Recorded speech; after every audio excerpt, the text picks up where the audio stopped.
Good morning. My name is Fran, and I will be your conference operator today. At this time, I'd like to welcome everyone to the Victoria's Secret & Company's second quarter 2023 earnings conference call. Please be advised that today's conference is being recorded. All parties will remain in a listen-only mode until the question and answer session of today's call. I now would like to turn the call over to Mr. Kevin Wink, Vice President of External Financial Reporting and Investor Relations at Victoria's Secret & Company. Thank you, sir. You may begin. Thank you, Fran. Good morning, and welcome to Victoria's Secret & Company's second quarter earnings conference call for the period ending July 29, 2023. As a matter of formality, I would like to remind you that any forward-looking statements we may make today are subject to our safe harbor statement found in our SEC filings and in our press releases. Joining me on the call today is CEO Martin Waters and CFO Tim Johnson. We are available today for up to 45 minutes to answer any questions. Certain results we discuss on the call today are adjusted results and exclude the impact of certain items described in our press release and our SEC filings. Reconciliations of these and other non-GAAP measures to the most comparable GAAP measures are included in our press release, our SEC filings, and the investor presentation posted on the investor section of our website. Thanks, and now I'll turn the call over to Martin. Thanks, Kevin, and good morning, everyone. As we've shared consistently inside and outside the business, we're laser focused on the three pillars of our long-term strategy. Number one, to strengthen the core. Number two, to ignite growth. And number three, to transform the foundation of our company. We've defined and are delivering initiatives in each pillar, and we believe that these will steadily provide profitable growth into the future. Now, before we dive into the details of the quarter, I want to first share my appreciation for the hard work and dedication of our associates and partners all around the world. I'm especially thankful for the team's continued commitment and for all they're doing as we push forward with our strategy. In the second quarter, we delivered sales, adjusted operating income, and adjusted diluted earnings per share within our guidance range, while the macro environment continues to put pressure on our customer base and on our core intimates categories. As anticipated, and what was a continuation of first quarter trends, sales performance in the second quarter was particularly challenging in the overall stores and digital intimates market in North America, and this impacted both Victoria's Secret and PINK businesses. External market data indicates that overall stores and digital intimates market in North America remained challenged and was down mid-single digits in the quarter compared to last year. We continue to be pleased with our international business, which experienced growth in excess of 25% and strong profit flow-through in the quarter. And our recently acquired Adore Me brand also grew sales during the quarter, highlighting the strength of their business model and unique digital strategies. Additionally, our teams were resiliently focused on what was within our control, managing selling margins, diligently controlling costs, and delivering inventory levels at Victoria's Secret and PINK that were down low double digits compared to last year, allowing us to enter the fall season with relatively lean inventory levels. Now, turning to the numbers. In the second quarter, our adjusted operating income was $49 million, and adjusted earnings per diluted share was 24 cents, both near the midpoint of our guidance range. Overall, sales declined 6% in the quarter compared to last year, which was near the low end of our guidance range and down mid-single digits. Sales trends for the first quarter in North America continued throughout the second quarter in both stores and digital channels, driven by a decline in traffic and average basket size compared to the second quarter last year. While conversion rates and average unit retail in both channels were lower than last year, each of these key metrics continues to trend above pre-pandemic levels. Adore Me sales were up year-over-year against the quarter and represented about 4 percentage points of total sales growth for VSCO in the quarter. From a merchandising perspective, sales trends for the intimates market in North America remain challenged, as I said, and decreased in the mid-single digits compared to last year. We remain the leader in market share for the intimates category in North America, including both bras and panties. On a rolling 12-month basis, our intimates market share declined slightly, with our digital share up slightly and stores share down slightly. From a merchandise category perspective, starting with Victoria's Secret, our beauty business continues to be our best performing category, followed by bras, sleepwear, and panties. Within PINK, intimates and sleepwear outperformed apparel, which had another difficult quarter. We estimate that the previously identified apparel challenges in PINK negatively impacted the second quarter sales results by approximately 2 to 3 points. Our new reimagined PINK merchandising assortment has begun to set and sell both online and in stores, and we're encouraged by early positive response from our customers. Back to our international business, which continued its stellar performance with sales up 26% in the quarter compared to last year, and total international system-wide sales up in the low teens as well. The business continues to experience momentum and provide profitable growth across stores and digital. The second quarter results were driven by significant year-over-year growth in China through our joint venture with Regina Miracle and globally with partners in our franchise and travel retail networks. In the past 12 months, we have entered 4 new countries and opened 9 new digital sites to increase our global footprint. And we have 25 to 35 net new stores planned to open in the fall season. We continue to be optimistic about sales and profit and store growth opportunities for all of our partners around the world. Aside from the financials, over the last 90 days, we've executed several key actions in support of our strategy and brand positioning for the long term, which include: we announced the premiere of the Victoria's Secret World Tour, streaming on the 26th of September on Amazon Prime Video. Part spectacular fashion event, part documentary, this one-of-a-kind show promises an unrivaled viewing experience that celebrates the mission of Victoria's Secret to uplift and champion women on a global scale. The tour will be headlined by Grammy award-winning artist Doja Cat, with a relentless focus on best of bras strategy and delivering newness, innovation, and fashion to our customers. We debuted the Icon by Victoria's Secret, a new collection of bras, panties, and lingerie centered around the new Icon by Victoria's Secret push-up demi-bra, and featured an all-star cast of talent, including the return of Gisele Bündchen, Naomi Campbell, Adriana Lima, and Candice Swanepoel to the VS family. We also introduced the Featherweight Max sports bra, featuring a revolutionary super light shape design for both gym and everyday wear. We expanded our channels of distribution with the launch of Victoria's Secret lingerie and apparel in the official Victoria's Secret Amazon fashion storefront. In June, we enhanced Victoria's Secret and PINK customer experience and rolled out our new multi-tender loyalty program to all customers. In just 3 months, we already have over 16 million members who are currently accounting for over 70% of our weekly sales, and that's trending higher. We launched Adore Me merchandise available for sale on www.victoriassecret.com during the quarter, and we continue to leverage Adore Me's expertise and technology to improve the customer experience by further developing our launch plans for try-on at home and VIP membership services for the Victoria's Secret and PINK customer. And we evolved our leadership structure to advance our strategic priorities with the appointment of Greg Eunice as brand president, along with welcoming back to the brand Ann Stevenson as our new chief merchandising officer. Looking forward, we're focused on changing the trajectory of our sales trends, and our teams have been working tirelessly on multiple growth initiatives designed to impact the third quarter and the all-important holiday season. We're encouraged by August sales trends, which were better than July, the second quarter, and the entirety of the spring season, and believe there are early signs that our growth initiatives are beginning to be noticed by customers.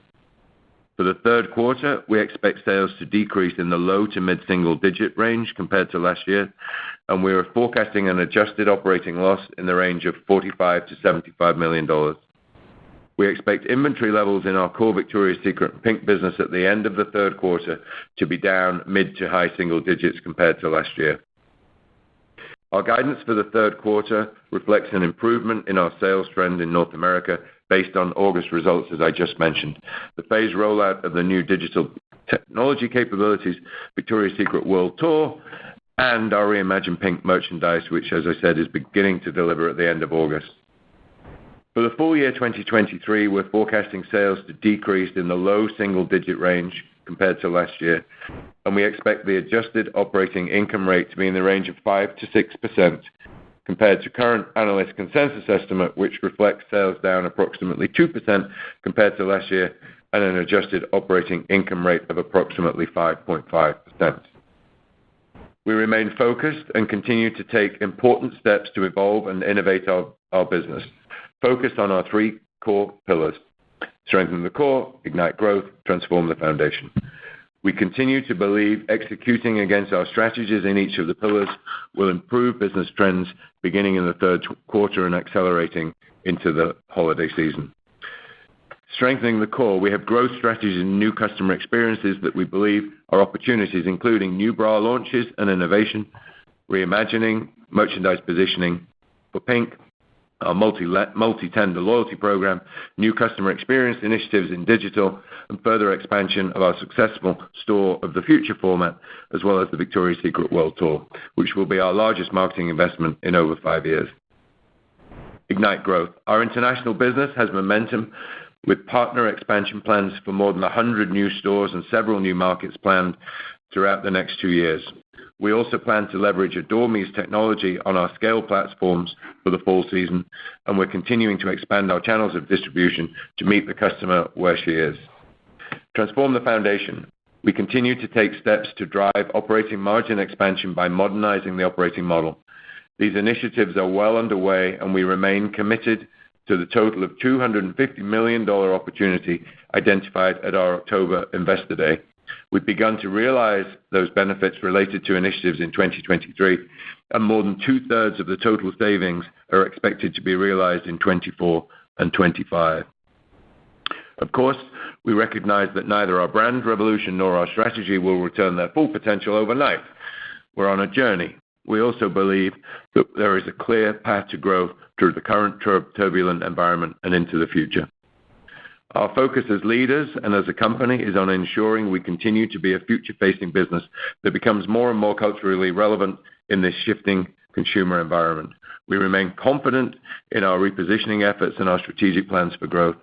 We understand there could be volatility in our results this year. However, we remain committed to delivering our long-term financial targets and returning value to shareholders. And lastly, we're looking forward to our Investor Day in our office in New York City on October the 12th, and we plan to reflect on the previous year and provide update on our longer-term strategy. Thank you. That concludes our pre-prepared remarks, and more than happy to take your questions at this time. Thank you so very much. Now, if you would like to ask a question, please press star one. You will be announced by name and company so you know when your line is open. To withdraw your request, that would be star two. So again, to ask a question at this time, please press star one. And our first request is from Matthew Boss with J.P. Morgan. Thank you, sir. Your line is open. Great, thanks. So, Martin, two-part question. Could you speak to the Victoria's Secret brand image today and the rationale behind the strategic shift in marketing with the World Tour? And then secondly, could you just elaborate on the three pillars and more specifically the initiatives to strengthen the core as you outlined at the Analyst Day last, just given the market share that you cited in intimates this quarter? Yeah, thank you for the question, Matt. I'm happy to take that. We are feeling good about where we are on the repositioning journey of the brand. As you know, when this management team took over, we defined the challenge as being a complete repositioning of the brand, and we've been dedicated to that and dedicated to the cause of championing and uplifting women on their journey through life. I don't see this next evolution of our marketing strategy as a change. I see it as the reinvention and reimagination of what was probably the most important retail marketing device of the last decade in the Victoria's Secret fashion show. So the World Tour and the announcement that we made around that is really a celebratory moment representing the ultimate expression of our brand transformation. It kind of brings to life our commitment that I just talked about, and it's already had a massive media impact, so we feel kind of really good about where that is. I think it gives us an opportunity, Matt, to talk about cultural relevance and to kind of reclaim our position at the center of cultural relevance, whether that's fashion, art, music, or popular culture. And we're super excited about partnering with Amazon in that endeavor. So I see it as a natural extension of the work that we've been doing, and the early signs are certainly that the customer is noticing and the media around the world is noticing.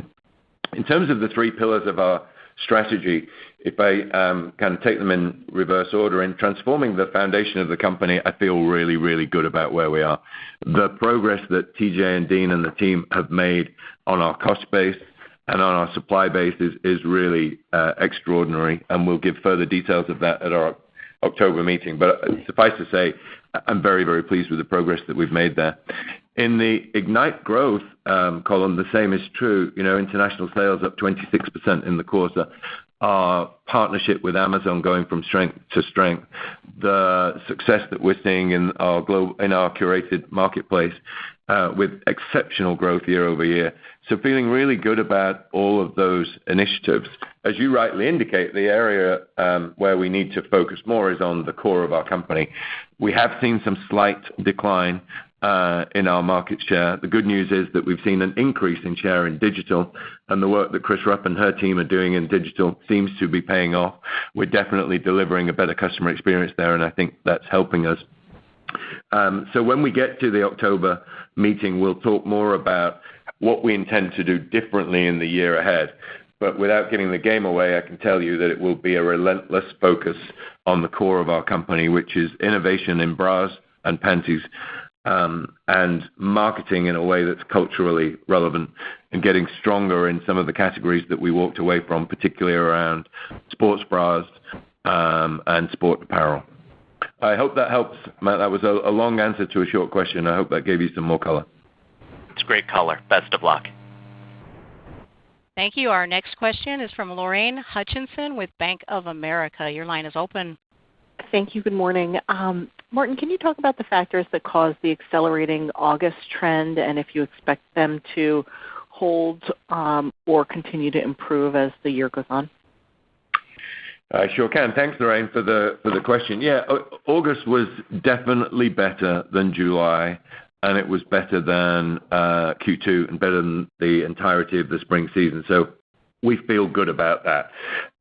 What's driving the change? Well, we've had some really good green shoots of recovery. The Icon bra was good news for us, a kind of a 2-for-1 deal. One that it went to our number one digital bra and had a 4.4 rating and a very high matchback ratio, so that was terrific. But also, it got us back into the conversation with very high media ratings, so that helped.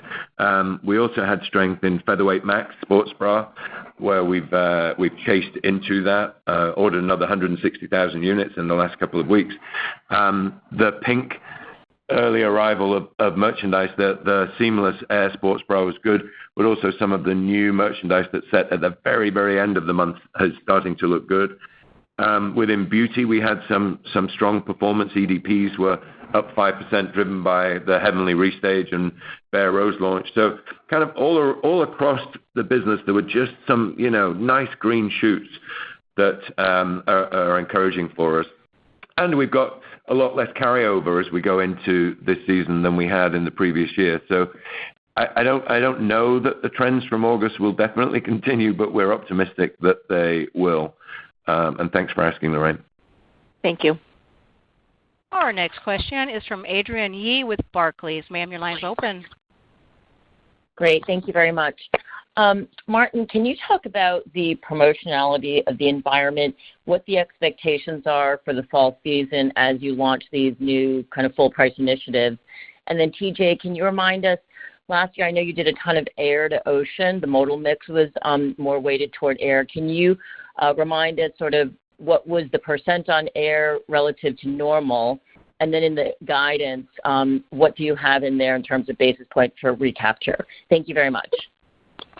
Yep, thanks for the question, Adrienne. So in the second quarter, the levels of promotionality in our business were slightly up year over year, I think that is about a reflection of the market as a whole. So as we look around our competitor base, we saw that promotions were slightly up year over year. So I think we were in line with the market. In terms of the guidance that we're planning for Q3 and Q4, we expect promotionality to be about the same year-over-year. As always, we're optimistic that if our full price initiatives really cut through and they work, that we can pull back on that promotionality, and that could provide some upside. But the guidance we're giving is about flat on promotionality. In terms of, I'll just answer for TJ on the air mix. So it was about 35% air during the second quarter, and we're expecting that to be in the order of 25% for the back half of the fall season. So substantially normalized from where it's been historically, right, TJ?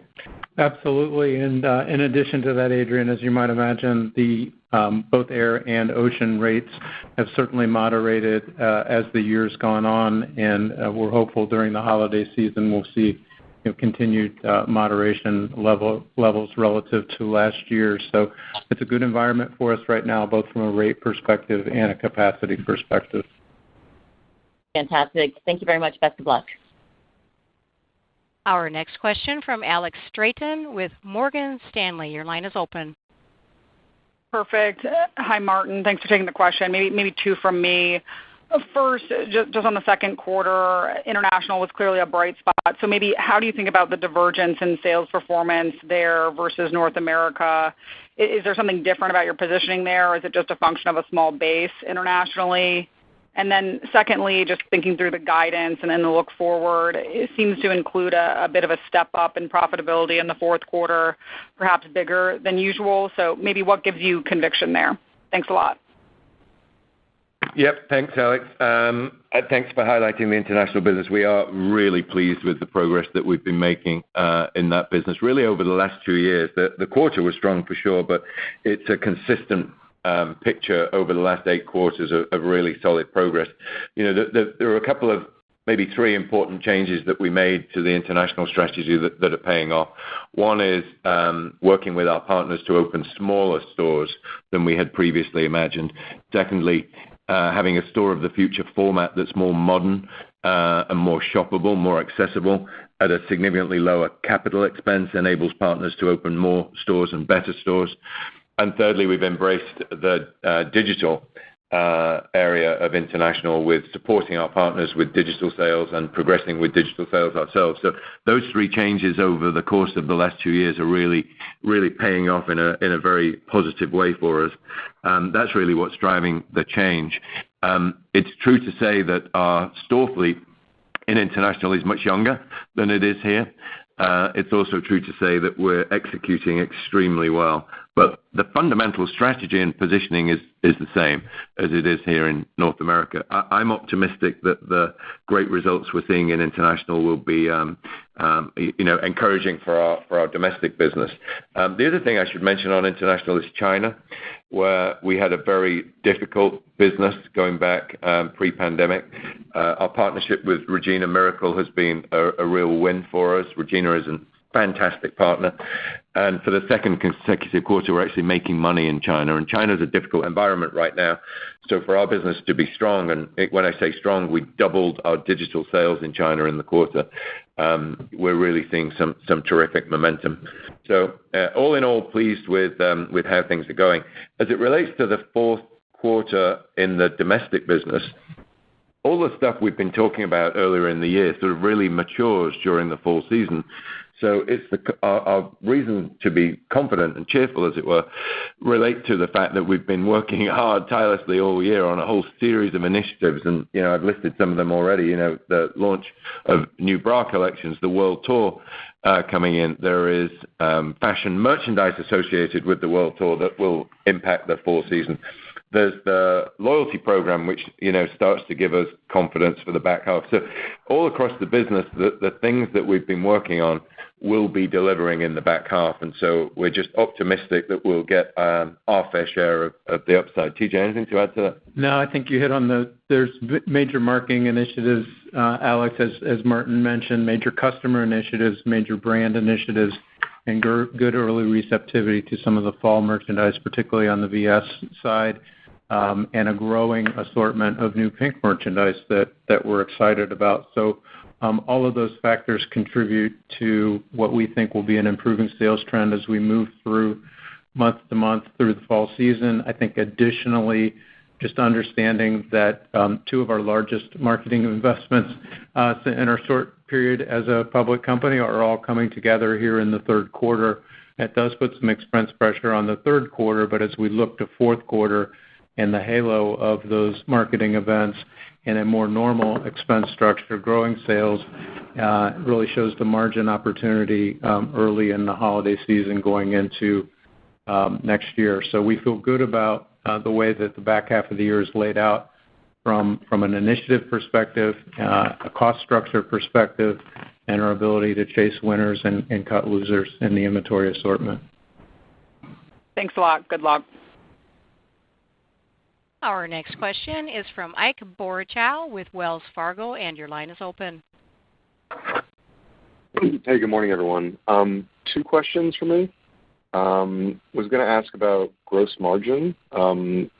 Is there a way to kind of talk about expectations for 4Q or what's embedded in the full year in the 5 to 6% margin? And then just a follow-up is kind of on the direct business. So if you X out Adore Me, direct is trending down, high singles, low doubles, something in that range. In your back half improvement that you guys are hoping for, do you expect to see more improvement on the e-com side, more improvement on the store side, similar as a rationale? Just kind of curious how to think about both channels. Thanks. TJ, do you want to take the gross margin, and then I'll pick up the digital question? Yeah, absolutely. So from a margin perspective, Ike, as we've moved through the year, here in second quarter, our selling margin was relatively flat, and the gross margin decline of 150 basis points was about the B&O deleverage on the lower sales. As we look forward to Q3 and Q4, we actually see selling margin or merchandise margins up year over year for two reasons. First off, as you'll recall, we have a Transform the Foundation initiative in place, and we've mentioned for a number of months now that we will start to see some of the cost of goods sold benefit of lower costs hitting the fourth quarter. So that's one item positively impacting merchandise margins. And then the second item was the question that was asked earlier around air and ocean. We continue to see positive news there from a rate perspective. And I think I'll throw in a third thing in that the raw material costs that the teams are working on are those price increases are starting to abate also. So from a merchandise margin perspective, we feel good about how things are trending, and we feel good about the inventory levels we came into the quarter and the fall season with. I think also as we move through the fall season and start to see some of our strategic initiatives take hold and improve the North America business, we'd expect the B&O deleverage to start to abate as we move through third and into fourth quarter as well. So that's what gets us to our guidance for third quarter, Ike, of a gross margin rate that approximates last year, and embedded in our guidance is an improving gross margin rate in the fourth quarter. Yeah, on the difference between the digital and stores channels as we look at the back half of the year, we're expecting performance improvement from both of those channels. However, if I sort of step back from the immediacy and say, what do we think is happening? Well, right now our share of digital is in the low 30s of our total system. The industry expectation is that will grow over time, and likely it will get to, say, 40 over the next 3 years. So we're prepared for that, and we would expect that our share of digital from our total system will increase. So it's important that we get to world-class icon digital. So what Chris Rupp and her team have been working on is building just loads and loads of capability, like fewer clicks to product, removal of category landing pages, visual search being added, shoppable videos embedded within the site, barcode scanning, moving from non-crawlable text to fully crawlable text, enhancing our linking capabilities, all that kind of stuff, as well as personalized email through DaVinci. So there's a lot of activity that we've been investing in that should mature in the back half of the year. And so the likelihood is that digital will increase in its participation for us. And happily, the profitability of the channels is pretty much the same for us. So we don't really mind where the customer shops with us. We're prepared for her in both arenas. I think the other thing to note about digital is we talked about the synergies from Adore Me. A very important one is the launch of Try On at Home, which will be launched on a test basis in the fall season. That, of course, points at the digital business rather than the stores business. So that's another benefit to that side of to that channel. Hope that helps out. Ike. Thank you. Thank you. Our next question from Marnie Shapiro with Retail Tracker. Your line is open. Good morning, everyone. Martin, I was hoping you could dig in a little bit to your loyalty program. I think, impressive. You had 16 million people sign up in a matter of 3 months. Do you have any insight into, are these new or existing shoppers? Are these lapsed shoppers? Are you seeing activity change once they sign up? And I guess, what is the look forward to that as we get into the holiday season? How do you expect to use the loyalty program? Yeah, thanks, Marnie. Good morning. We're pleased with over 16 million members in 3 months. I think that's a very strong adoption rate. And I think as I look back over the last couple of weeks in the sort of low 70s, 72, 73% of sales coming through that device. So, that gives us great data. And data is our friend when it comes to marketing and personalization. So how much of the file is new? About 50% is new. So of those 16 million, about 50% would be new. And new we define as we've not seen this customer in the last, I think, 24 months. So that's pretty strong adoption rate, I would say. In terms of the what we know about that customer, it's broadly consistent with the customer that we've seen previously in terms of demographics, in terms of age, in terms of other segmentation. The real win for us, as I said, is enabling us to move from a one-size-fits-all marketing campaign to campaigns that reflect the needs and preferences of the individual. And we're kind of at page 1 of that. We've started it, but we'll gain capability as the system learns more from the data and as we get more comfortable with personalization. So that's the big win. Now, of course, from an external point of view, when you're looking in, you will be receiving marketing that we and our systems and our capability and our artificial intelligence think are most suited to you. And you will no longer be able to see all of the marketing that's pointing at all of the people. So you just kind of have to trust us that there are multiple campaigns in place pointing at different people at different times. Great. Thank you so much. You're welcome. Thank you. Now our next question is from Jonah Kim with TD Cowen. Ma'am, your line is open. Thank you for taking my question. Just curious on the beauty side, seems like it's really growing nicely. What is sort of the growth driver behind the beauty, and how big do you think this segment could grow over time? Thank you. Yeah, thanks for the question. Beauty's always been a really important part of our business. It's a natural adjacency to lingerie. It's a really, really beautiful partner, both in-store and in digital, to our lingerie business. What's been driving the strength in performance recently, let's say this year, is a couple of things. One, the EDP strength of performance, particularly the Heavenly Restage was very good. The Bare Rose launch was terrific for us. But also body fragrance, Mist, I think was up in the mid to high single digits in the second quarter. And that's at a very accessible price point. It's a good entry into the brand. And we do, on occasion, see a different customer coming into the brand through beauty, and that gives us an opportunity to talk to her about other things that we sell. So beauty's a terrific business for us. We're excited about what's coming in the back half of the year, and it's a very important strategic business for us. Thanks for asking. Thank you. And now our next question from Corey Tarlow with Jefferies. Your line is open.